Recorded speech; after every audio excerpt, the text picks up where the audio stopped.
I am the famous American. Let's talk about Elvis Presley. I was telling my son this a couple days ago. We were getting haircuts and they had some hair product and it has Elvis Presley on the cover of this hair pomade. And as we were waiting in line, I told my son, hey, did you know that Elvis Presley didn't actually have black hair? He was blonde.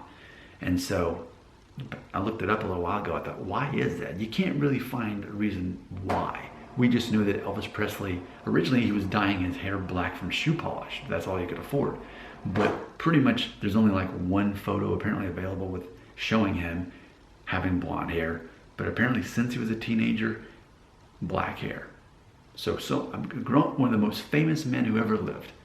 He was blonde, but he purposely dyed his hair black. Now my hair is not exactly black, but it's almost there. It's pretty dark brown.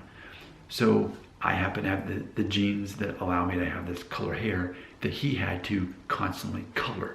I think that's interesting. And I've known people too. I know another guy, I actually used to work for him years ago. He had blonde hair and he would dye his hair black.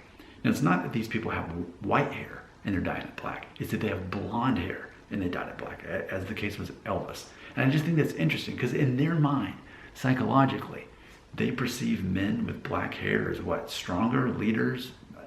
How does that work? It never crosses my mind, but I have dark hair, so I don't think about those things. But there's got to be some psychology in there. So maybe you can help me sort it out. Is there some kind of weird thing that certain men have with being seen as more dominant if they have black hair or dark hair when they actually have blonde hair? Is there some reason they would perceive themselves as weaker by having blonde hair?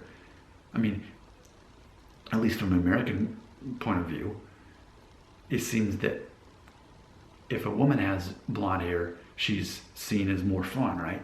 So does that mean the opposite would be true? If you have dark hair, you're seen as more serious and men want to be taken more seriously, so certain men dye their hair dark? I think I might be onto something. Let's try to figure out why Elvis did that. Your comments belong right here. I am the famous American.